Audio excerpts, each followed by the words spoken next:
os problemas, as limitações, os desafios não deixaram de existir. Apenas deixaram de ocupar o espaço todo. Ana Giacomo. Mo, minha amiga Mo, posso chamar assim.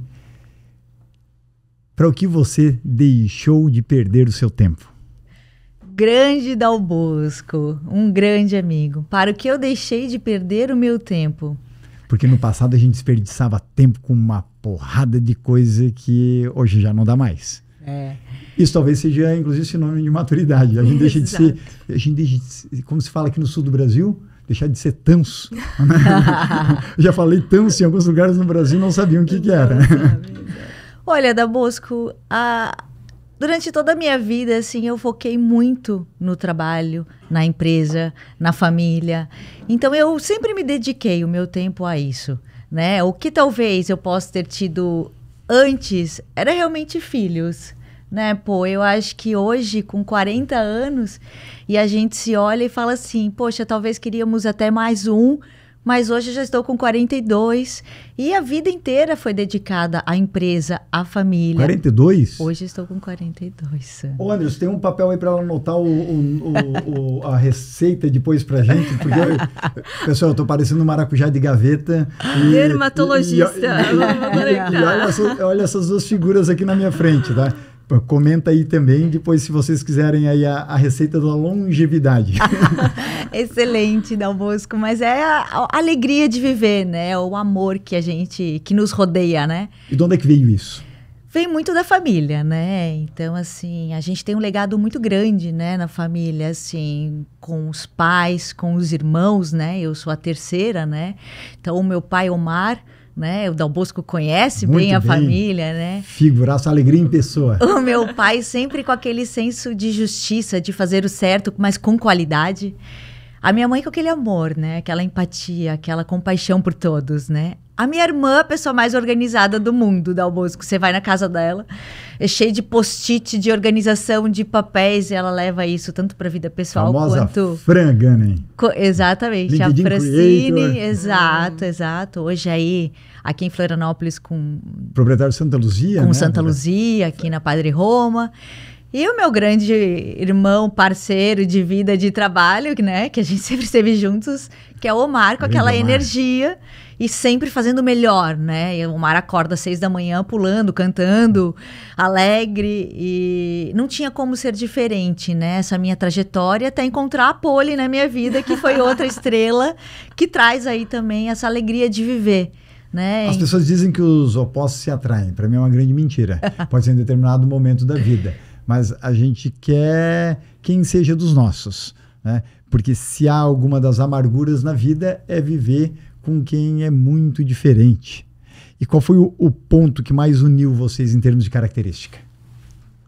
Olha, eu acho que foram vários pontos, mas nós somos muito parecidas eticamente, nós temos os mesmos valores, os mesmos princípios, e desde sempre a gente sonhou em formar uma família, em crescer juntas, e, poxa, tudo que a gente conversava batia muito. Então, foram vários pontos, né? Ética, cultura, forma de ver a vida, e os pontos que convergiam para efetivamente, trabalhar juntas, ter uma família, ter filhos, e aí essa é a nossa trajetória. Agora conta o seguinte, né? Como é que é ter um filho, né, na condição que vocês tiveram? Porque isso desperta curiosidade para muita gente. Primeiro, eu quero entender a etapa, né? E aí vai a minha ignorância, né? Vai o meu desconhecimento. Eu digo que ignorante a gente pode ser, que é quando a gente não sabe de alguma coisa. Agora, quando aprende e continua errando ou fazendo o que não conhece, aí é burro. Né? Mas como é que se deu esse processo? Ok, existiu uma vontade. E como é que começou a busca? Foi feito um plano, né? Ou seja, planilha Excel. Né? Tipo, gente, a gente é muito planejada, muito organizada. Quem está do seu lado, né, amor? Alguém aí que é fera na área financeira. A pessoa que trabalha com a bolsa subida, a bolsa descendo e fica feliz com isso. O meu coração faz assim, eu não consigo, ela tá lá. Nossa, que lindo, que legal isso aqui. Eu falo, não. Quem que fez, então, a planilha da filhona? Olha aí, voltando para a pergunta anterior, nós somos super organizadas em tudo, até muito e demais. E lá em casa tem planilha para tudo. Tem planilha para tudo que se existir. Então, organização para filho, obviamente, existia. Trocar a esponja de louça, vai ter um checklist. Tem um checklist de lista de compras. Tem checklist de cardápio, lista de compras, tudo que você imaginar, tarefas do dia a dia, enfim, não pode ser diferente, né? Para quem é muito metódica como eu. Mas foi uma coisa bem interessante aqui para contar. Quando eu conheci a Amor, assim, a gente estava ali, né? Se conhecendo, eu olhei para ela e falei assim, você quer ter filhos? Ela, eu nunca tinha pensado nisso. E aí, eu tava com 30, ela 33. Isso que eu ia perguntar, qual que era a idade? Exato, eu com 30, ela quase 33. E aí, eu falei, 32, por favor. 32. E aí, eu falei, não, porque é o seguinte, se você me falar que efetivamente você não quer ter filhos, legal, foi muito bom te conhecer. Tchau. Porque desde sempre, eu sabia o que eu queria. E ter filhos, a mulher, né, Dal Bosco, ela tem um tempo biológico para ter filhos. Um time, ou se passa daquele time, tudo fica mais difícil. E se não estava no planejamento dela, ou, enfim, ela não cogitava essa possibilidade, não queria dar seguimento. Então, o planejamento, eu posso dizer que começou lá quando nós nos conhecemos. E qual foi o maior susto? Quando a gente soube que tava vindo. Deu certo. Só aí que se deu conta? Só aí, porque foi tão natural o trabalho e a gente teve que fazer várias vezes, né? Fertilização não, o processo. Explica isso em detalhes. Tá, vamos lá. É o seguinte, a ignorância não é só minha. Não, né? tem bastante gente que pergunta. Esse conteúdo vai chegar nos próximos e muita gente. E vocês podem ser uma inspiração, sério mesmo. Né? Eu acho que já são para quem conhece vocês. Mas o ambiente digital nos proporciona levar isso para muito mais pessoas. E essa é uma das missões aqui deste podcast, porque olha o que está na tela. Eu só trago aqui quem é incomparável. Que legal. Então, eu acredito que este tema de vocês também vai ensinar, vai educar e vai romper, inclusive, vários preconceitos. Que é o que a gente está embebido nesse mundo, infelizmente. Exatamente. Legal. E assim, deixar bem claro, né, que o trabalho de fertilização que nós fizemos, ele abrange muito mais casais heterossexuais do que efetivamente casais homossexuais. Por quê, Poli? Porque o casal, ele tem um preconceito quando ele não consegue ter filhos. E ele reluta muito em procurar um médico que seja especialista nessa área para orientar o casal. Porque existe um estigma de que tudo tem que ser feito de maneira natural, entre aspas, e se o casal não consegue dessa maneira, poxa, o casal se sente inferior. E é muito interessante porque a maioria das pessoas que nos perguntam ou vêm tirar algumas dúvidas a respeito desta questão são casais heterossexuais. É mesmo? Então, olha que bacana, só para fazer esse adendo, mas aí a Amor falou um pouquinho do processo que é bem, bem legal, né, Amor? Nós fizemos 5 vezes retirada de óvulos, tanto eu quanto a Poli. Então, você retira os óvulos. Intervalos de quanto tempo isso? 6 em 6 meses. Mas é porque isso é a programação ou porque não dava certo alguma coisa e chamava de novo? Porque, volta. Isso, volta porque que a gente saíam poucos óvulos. Né? Saíam poucos óvulos. Né? Então, a gente ia tirando até ter um número suficiente para trazer o esperma. Tá. E com isso, a gente cria um embrião. Criado o embrião, que é o óvulo mais o espermatozoide, né? A gente manda para genética. Em que cidade foi feito isso? Foi feito em São Paulo, né? A fertilização tudo aqui em Florianópolis. E os mesmo. exames em São Paulo. Porque eram muitos exames, né, Dalbo? Você tem que ir para casa, voltar, daqui a 2 dias voltar. Então, a gente, na rotina louca de trabalho, a gente entendeu que a gente teria que fazer aqui para não ter esses deslocamentos muito já rápidos. Que hoje aqui é a cidade que vocês habitam.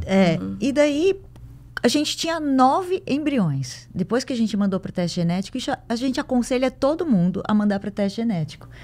A gente porque muitos embriões, eles não são bons o suficiente. São abortivos. Podem ter várias doenças ali, né? Já se consegue hoje, pela tecnologia, detectar boa parte? Então, eles já pegam e já deixam os que são embriões bons mesmo. Viáveis para uma gravidez. E daí, desses 4, nós colocamos 2 na Poli. A Poli que fez a gestação. E daí disso veio a Chloe, que é a nossa filhinha. Hoje ela está com 2 anos e 3 meses. e aí trazendo essa felicidade pra gente, né? Agora, Exato. aí vem a dúvida, e que lá no passado eu acho que até lhe perguntei.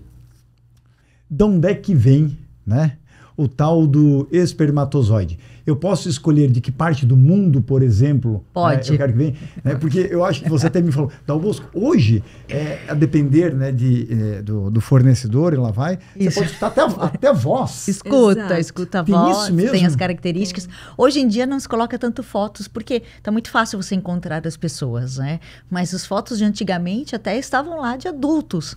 Hoje só tem foto de criança, né? Pô. Mas você pode escolher, assim, você pega a clínica que está fazendo, ela tem parceria com algumas empresas do mundo e você escolhe de onde você quer. Tem em Itajaí, tem em São Paulo e tem fora, né? Nós escolhemos de fora por ter mais testes genéticos. Olha Exato. só. Então, você consegue ter também a genética daquele pai, daquela família inteira, né? Daquele Você embrião. tem uma dessa rastreabilidade, doador, uma né, rastreabilidade melhor. Isso. E aí, no nosso caso, porque eu já tenho detectado um gene que é da esclerose múltipla, a gente, né, preferiu um teste genético amplo para que nós evitássemos, de repente, de ter aí um Positivo filho com positivo, com positivo. das condicionantes. E como é uma doença extremamente complexa, né? Enfim, a gente preferiu trazer um espermatozoide de fora, que veio dos Estados Unidos, com todos os testes genéticos aí já mapeados. Mas sabe, Dal Bosco, eu acho que é bem legal a gente trazer esse assunto aqui, como a Poli falou, para casais héteros também, porque era o que a gente via lá, foram os que mais nos procuraram. E assim, entender que existe já hoje, por exemplo, doação de óvulos também. Então, as mulheres que não conseguem ter filhos por algum desafio, né, de óvulos, tem muito tabu ainda. Então, assim, é tão normal isso acontecer, as pessoas precisam entender que é seu filho. Não é porque é o óvulo de outra pessoa ou o espermatozoide de outra pessoa que não vai ser seu filho, né? Exato, caramba, pai e mãe ou pai, é aquele que efetivamente é a família que dá amor. Senão nós não teríamos adoção, né? Exato. Então, não importa a genética, importa o lar que você cria, a família que você efetivamente forma para contribuir com a sociedade e deixar o seu legado, né? Muito bom, Poli. E eu já vi, inclusive, aquele questionamento no sentido de... poxa, mas isso é um absurdo hoje você escolher, inclusive, características do seu filho, né? Daí, não, mas pera lá. Você não escolhe, inclusive, o homem e a mulher que você quer se relacionar? Isso já não é uma escolha? Porque isso é apenas um passo anterior da característica do filho que você Que já vai vir. ter. É ou não é? Vocês tiveram alguns preconceitos dentro dessa jornada? Porque, assim, poucos talvez falaram alguma coisa, mas sentiram talvez um olhar diferente? A gente foi muito por teste genético mesmo, sabe, Dal Bosco? A gente realmente entendeu ali, a gente queria pessoas parecidas conosco para ficar parecida conosco também, mas assim, o que importou mesmo foi teste genético. E a questão do preconceito, eu não sei te dizer assim, efetivamente, se eu senti preconceito, mas eu senti muitos questionamentos. Isso houve muito. Quais, Poli? Por exemplo, é um catálogo, vocês escolhem, vocês escolheram a cor da pele, a cor dos olhos, como é que funciona? Porque existe...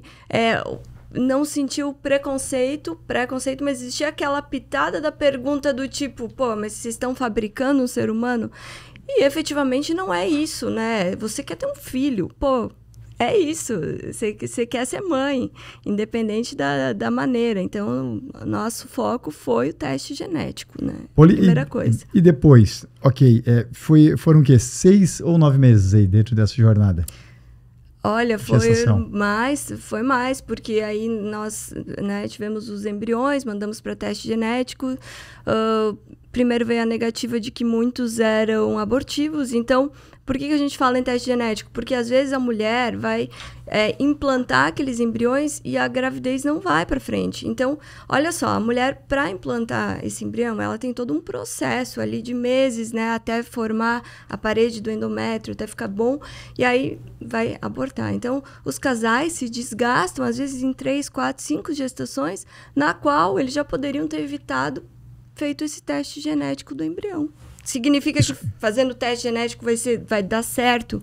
Não, mas significa que se o embrião for abortivo, não vai dar certo. Agora eu vou continuar falando com a gestora financeira. Custa mais fazer isso? Custa mais fazer Muito isso. mais? Não, porque olha o preço de você perder uma gravidez. Não é preço financeiro. Boa questão, porque é um preço muita gente mental, não vê isso. Né? O pessoal vê só o que está abaixo do pé, logo agora, aqui no curto prazo. Não. Mas o médio e o longo as pessoas não fazem. Imagina uma mulher perder 5 vezes. Né? É realmente assim. E o custo emocional. Exato. E aí que muita gente não calcula. Quanto custa o seu custo emocional? O seu tempo, o seu custo emocional, porque você trabalha e aí você vai render. Se você estiver triste, você vai efetivamente realizar seus compromissos com aquela energia que você precisa. Se você estiver recém-perdido um filho, não vai. Então, o custo emocional disso, ele supera o financeiro muito. Tem gente que desiste nesse processo. Sim. Né, de vencer na vida e entrega os pontos. Por que você não entregou no momento mais difícil da sua vida? Não tem os filhos, né? Os filhos é tudo na vida da gente. Deus o livre, tem que superar. Supera a vida e vai. E hoje você acredita que tem muitos pais criando os filhos da maneira errada? Tem, alguns tem. Uhum. O porquê? Jeito de tratar, de criar, às vezes os filhos pedem alguma coisa, eles fazem à vontade, a gente tem que superar assim, né? Tem que ser de berço. Eu aprendi de um jeito e passei para os meus filhos também. E aqui tem um ponto bem legal para a gente trazer com relação a isso, assim, é a sororidade, sabe, Dal Bosco, assim. A gente sente e vê muito, assim, a mulher maltrata a mulher, né? Eu senti muito isso, assim, e vi também acontecer no meio, assim. Uma mulher que passa por 5 abortos, a outra mulher, isso acontece, Dal Bosco, fala assim, você não conseguiu, né? A mesma coisa de amamentar. As mulheres falam assim, você não conseguiu amamentar, ou parto normal. Você não conseguiu ter parto dela, normal. Né? A incapacidade gente, dela. Olha a mensagem aí subliminar, você não conseguiu. Isso acontece tanto. E assim, é tão triste. Eu que tô de fora, porque eu não engravidei, eu conseguia sentir essa... E a mulher faz isso sem perceber que ela pode tocar num ponto que dói muito na outra mulher. Porque talvez ela não passou por isso. Ela teve um parto normal lá, saiu. Natural, né? Natural. Ela amamentou quantos anos da vida ela quis. E ela fala de uma forma natural e também ela está fazendo o que fizeram com ela. Ela também deve ter recebido isso. Então, eu trago muito esse olhar hoje para a sociedade, assim. A gente precisa cuidar com o que a gente está falando. A gente, às vezes, toca num ponto nas pessoas que a gente não sabe o quanto pode doer. O quanto aquilo faz essa mulher baixar a cabeça, voltar para casa e falar assim, eu sou incompetente, eu sou isso, eu não fiz certo, eu sou ruim, eu não fui uma boa mãe, eu não sou uma boa mãe, eu só amamentei 6 meses. Não, gente. Então, eu gostaria muito de aproveitar, então, esse gancho e trazer esse assunto que as pessoas, e mulheres, maltratam mulheres. E isso acontece.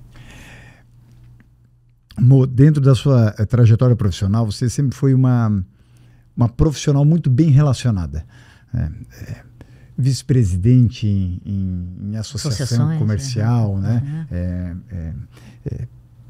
Sempre muito atuante, visivelmente por administrar marca para lá de conhecida, que depois foi adquirida por uma mega organização no Brasil. Bom, e vocês eram referência no que faziam dentro da área da saúde.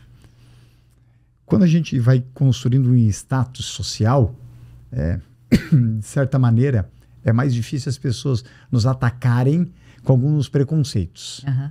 Agora, por vezes, assumir uma homossexualidade tendo uma condição social pior, por vezes pode ser ainda mais difícil, né? Vivendo dentro desse sistema preconceituoso que a gente vive ainda no mundo, você percebeu tratamentos diferentes com você dentro dessa jornada? Dal Bosco, para mim, durante toda a minha jornada de trabalho, eu senti mais o machismo do que o homossexualismo si, né? Do preconceito. Acho que essa parte do homossexualismo foi muito tranquilo, assim, Tá. na minha jornada, porque eu impus respeito e fui, levantei a cabeça e, tipo, é isso que... E a sua família mesmo sempre abraçou, né, Muito, dentro né? disso. Então, assim, você se sentindo seguro em casa, você ergue a cabeça e você vai. Exatamente. Porque você Muito tem um bom. respaldo em casa. Então, isso... Mas o machismo, sim. Essa parte que eu falei da sororidade, sim. Onde é, né? onde é que pegou no calo? Pegava muito porque era sempre eu e o meu irmão, né? O meu irmão e eu, né? Então, assim, a gente estava sempre juntos. E, gente, é incrível, assim, a gente numa mesa de reuniões, assim, sempre o olhar era para ele. Eu podia falar uma coisa e o Omar já, ele tem uma sensibilidade muito grande, né? E o Omar sempre foi uma pessoa muito acolhedora e traz para junto, e traz para conversa, né, Dal Bosco. Então, o Omar, quando ele sentia isso, às vezes eu falava uma coisa, nem me ouviam. Ele falava a mesma coisa. Nossa! O peso lá em cima, Cara, né? é isso! Então, assim, e o Omar sempre foi muito sensível e quando ele entendia, ele via, ele trazia isso pro jogo. Mas, assim, até ano passado, assim, não é lá antigamente. Sempre. Líderes, assim, a gente teve líderes, depois que a gente vendeu a empresa, a gente tinha líderes, até líderes mulheres, que a gente via essa diferença. Continuava fazendo a sua... Ó, fazer uma relação com a polimédia ponderada. Ou seja, a ponderação era em função... Existe no Se é mercado. homem ou mulher? Existe.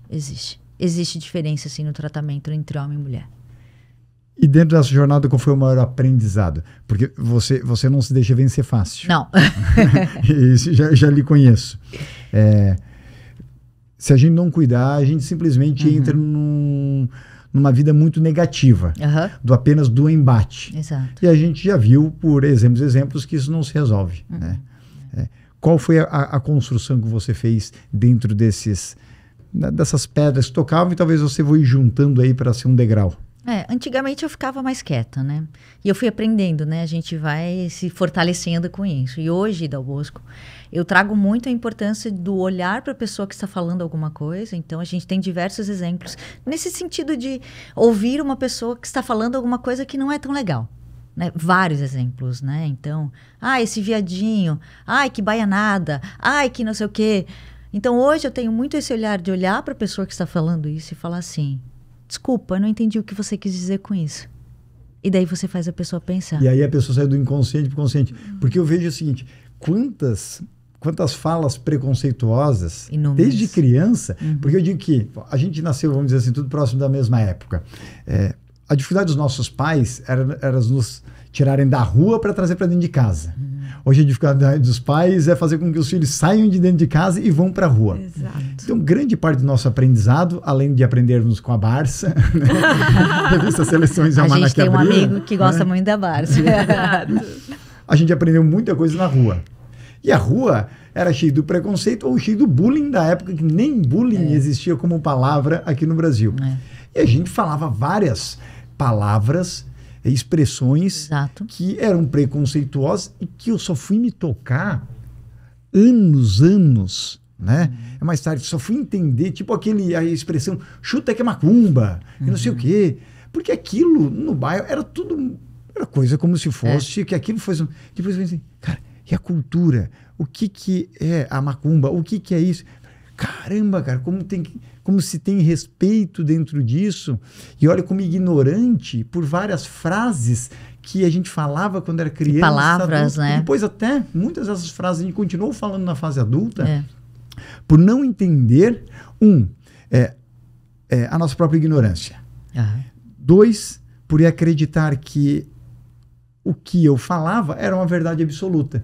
Mas toda verdade absoluta vem de uma percepção, então é uma visão unilateral. Exato. Ou seja, apenas... E eu digo que aí foi a minha busca, e é a minha busca constante, pela minha própria excelência, de cada vez menos ser ignorante naqueles assuntos e reconhecer os erros. E a gente vai percebendo. Ainda mais nós que estamos palestrando, né? Sendo mentores, né? Então, assim, a gente precisa ter um cuidado. Sabe, não é mimimi. As pessoas falam, mimimi, tá esse povo é mimimi, esse povo chato. Não é isso. Eu acho que a gente tem que cuidar como a gente toca nas pessoas.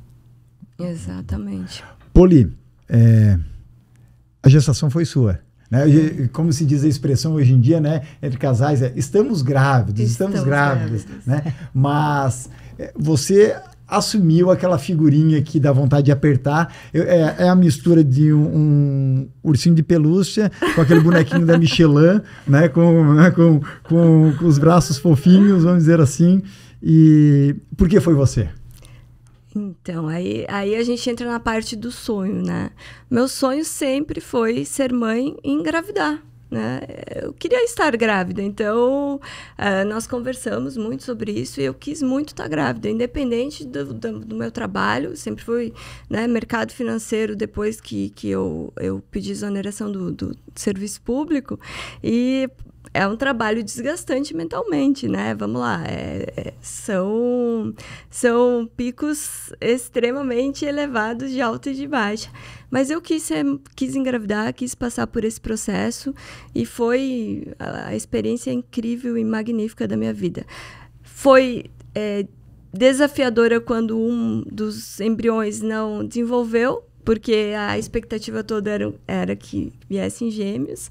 E aí foi aquela frustração imensa, né? Pô, por que não aconteceu? Mas aí... Será que vai acontecer com outro? E aí... Foi o maior medo no processo, foi esse? Foi, porque no processo eu até brincava, poxa, eu tô com medo de fazer o próximo ultrassom. O que vai acontecer, né?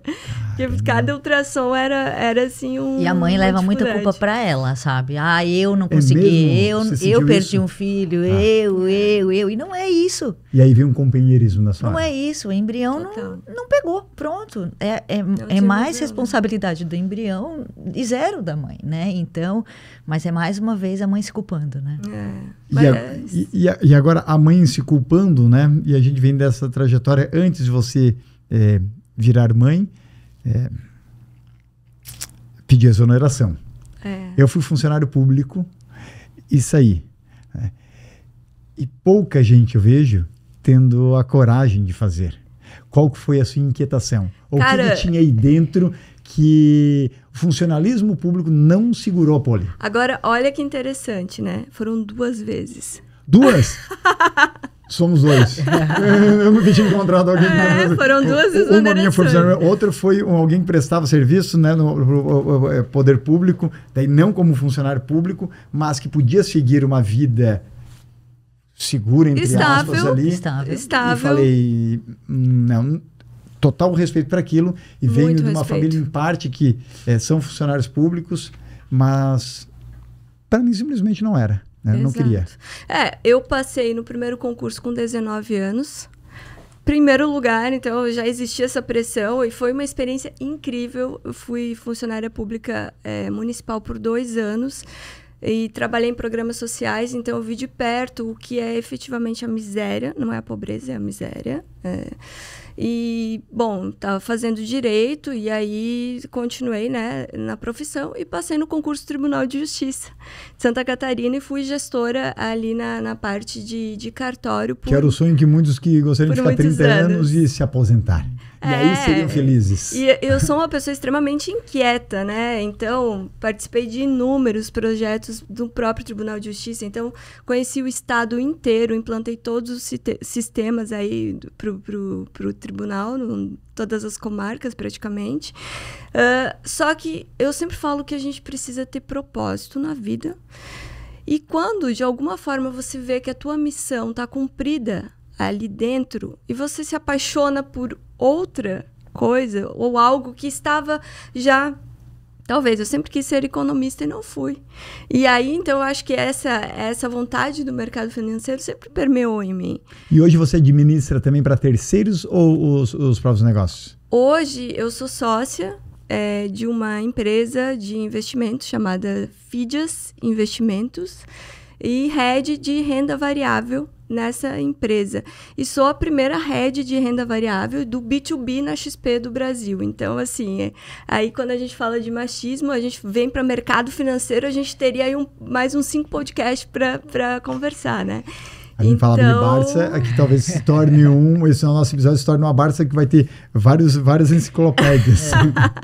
E então é isso, né? É sair do serviço público, pedir exoneração, já estava construindo, né, essa carreira no mercado financeiro e a maternidade, ela não fez com que eu parasse em nada. Eu acho que você consegue, sim, efetivamente, de maneira muito organizada e planejada, conseguir com que a sua vida profissional ela caminhe em paralelo à maternidade. E por isso que eu falo, mães, não se culpem em colocar seu filho na escola, não se culpem em talvez não amamentar 2 anos. Você fez o melhor quando era possível naquele momento. E falando nisso, uma das coisas que eu admiro muito no ser humano é isso.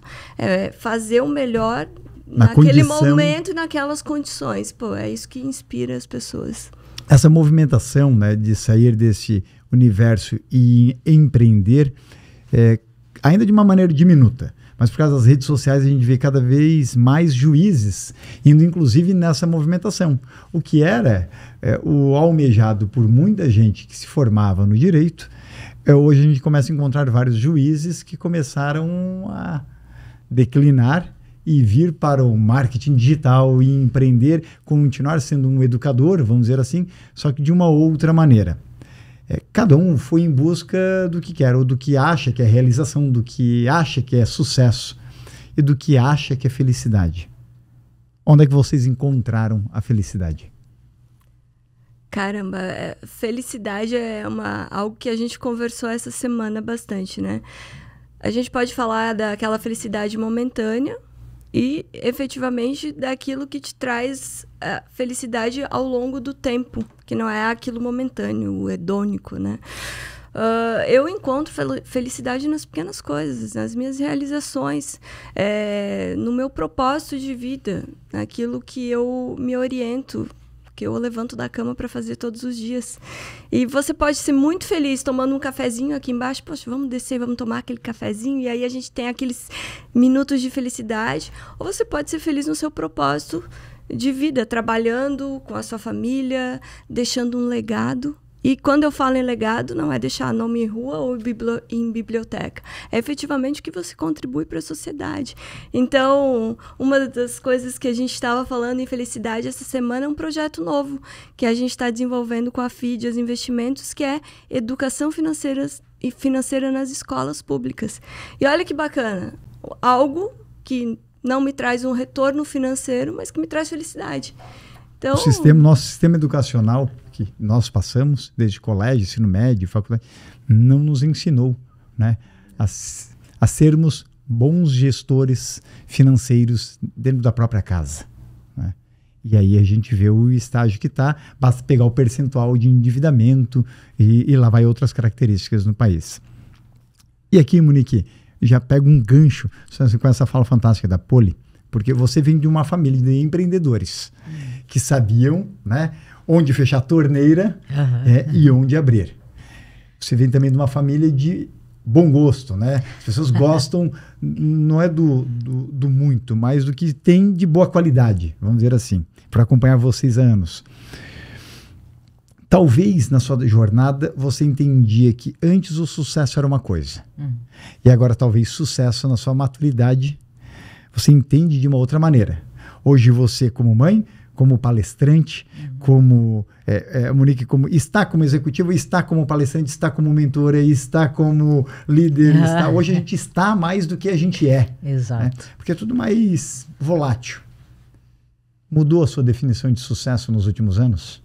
Não, o sucesso para mim sempre foi a gente conseguir alcançar aquilo e manter, né? Desde um regime, né? As pessoas, eu quero emagrecer. Você emagrece, conquistei, sucesso. E daí você volta a comer, a não fazer exercício. Então, tudo na vida para mim sempre foi. O sucesso não é você alcançar aquilo, é você manter. Então, alcancei uma família e mantenho essa família. Porque, claro, né? Porque ama, porque quer. Mas em tudo na vida. Alcancei uma posição de liderança que eu almejava e vou manter essa liderança, me desenvolvendo. Então, para mim, eu vejo muito isso, assim, sabe? Eu busco, assim, o manter, não conquistar apenas. E olha só que interessante, porque quando você fala, né, o porquê, aquele o porquê, para onde, como, a gente vem muito na causa, né? Eu só consigo ser consistente, eu só consigo sustentar aquilo, e pegando até um dos seus temas de palestras no Brasil, né? A própria sustentabilidade, seja ela ambiental ou não, mas eu só consigo ser sustentável se eu entender a causa. Exato. Vocês só são uma família completamente feliz porque vocês entenderam o porquê que vocês queriam aquilo. Exato. Né? Não era uma pressão social. Né? Bem pelo contrário. Exatamente. Bem pelo contrário. A gente foi contra, né? Contra em vários aspectos. Né? Exatamente. Primeiro, da homossexualidade. Segundo, de ter filhos. Caramba. Isso é assim... Vou voltar para o exagero, né? Se fosse década de 70, talvez iam para a fogueira. Né? Fogueira no sentido de pressão, de talvez ofensas. Se hoje ainda continua, e a própria internet virou terra de ninguém, tem o acolhimento, mas também tem o hateamento, né? O hater. Né? Então vocês estão de parabéns dentro disso. Só que nem eu falei, se isso aqui pode virar Barça com várias enciclopédias, eu não posso deixar, 40 minutos praticamente, 40 minutos passaram voando. Eu não posso deixar da gente terminar o episódio sem matar a curiosidade de muita gente que vai estar aqui nos vendo ou nos escutando, se estiver no Spotify, escutando aí o podcast de quem é incomparável aí. São vocês.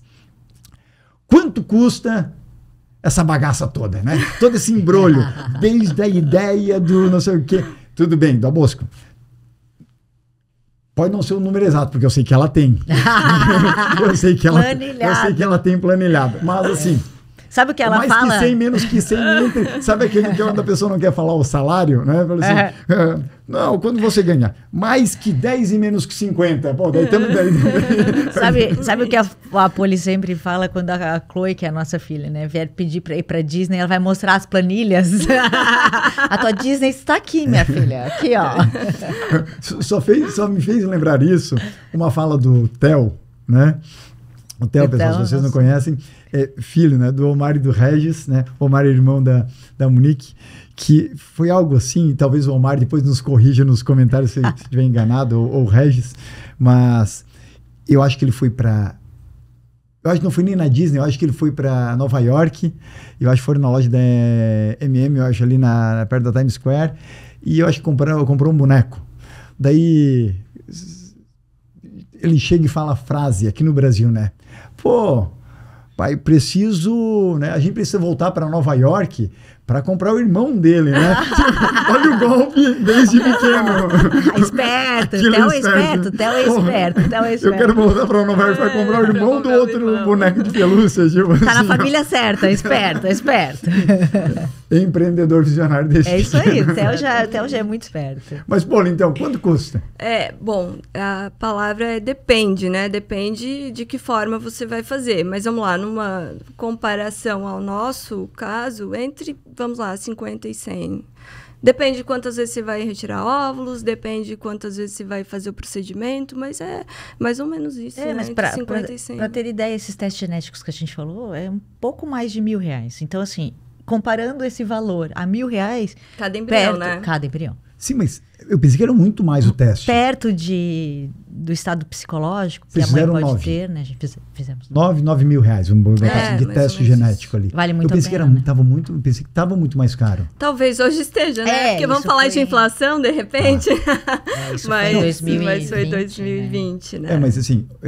Ok, pode ter mais. Por outro lado, cada vez mais oferta está vindo para o mercado em termos de fornecedores, né? Dentro dessa, ou ainda está muito limitado? Tá bem limitado. Assim, basicamente existe, eu acho que 1 ou 2 empresas no Brasil que fazem esse teste genético. Pessoal, se vocês tiverem alguma curiosidade, aqui na descrição deste conteúdo, inclusive, deixarei rede social de ambas. Tira dúvida, né? Convida elas a ir para o seu podcast, e se você está pensando em ir para este caminho, também daqui a um tempo, fala com a Poli, começa o investimento desde já, não é, Poli? Exatamente. Aí, já deixa rendendo. Já deixa rendendo, né? Porque a gente precisa de engenharia financeira para isso. Planejamento, né? Então, vamos lá, vamos nos planejar para conseguir realizar sonhos. E olha só, realização de sonhos é o que elas buscaram nos últimos anos. Vocês aí em casa tem 2 feras, seja no seu podcast, só fala que veio pelo podcast do Dal Bosco, mas também aí no seu evento, porque são 2 palestrantes também fantásticas, seja na sua mesa redonda, que provavelmente pode inspirar muitas pessoas. E como no meu podcast, geralmente, os meus entrevistados que encerram, vocês que vão encerrar. Para a câmera específica de vocês, a gentileza de Poli, me fala um filme que marcou a sua vida, ou que lhe gerou reflexão e que pode dar de dica para quem está nos escutando. E a Monique, vou pedir um livro. Tá bom. Por gentileza. Bacana. Bom, são vários filmes legais, mas para quem está querendo entrar no mercado, por exemplo, A Grande Aposta é um filme sensacional para vocês entenderem a crise de 2008, como os ciclos econômicos acontecem e como que o mercado trabalha de alguma maneira. Eu indico e acho bacana para vocês assistirem. E um livro que me marcou bastante, é um livro bem conhecido. Eu não vou fugir muito do normal, porque realmente foi um livro que me tocou, então, por mais conhecido que seja, eu acho importante nós falarmos, que é o livro Antifrágil, de Nassim Taleb. Né? Ele fez parte da nossa história e ele mudou muito o nosso jeito de pensar, porque ele traz a reflexão na resiliência, né? Então, você tem que ser resiliente. Resiliente é um elástico que você molda e ele volta na sua forma original. E o antifrágil, ele nos traz a importância de aprendermos com aquele momento frágil, com aquele desafio e sairmos melhor, não voltarmos para a forma normal. Então, esse livro ele foi muito importante para a gente sacar com isso. Que desafios acontecem na nossa vida, né? Sempre temos coisas diferentes para olhar, para fazer. E o antifrágil é isso, é você se melhorar a cada desafio que você tem e sair dessa mesmice. Ele traz muito isso, assim, o quanto ele é contra essa sociedade que está aí sendo o que tem que ser. Não, nós temos que aprender com tudo que está acontecendo e sermos melhores.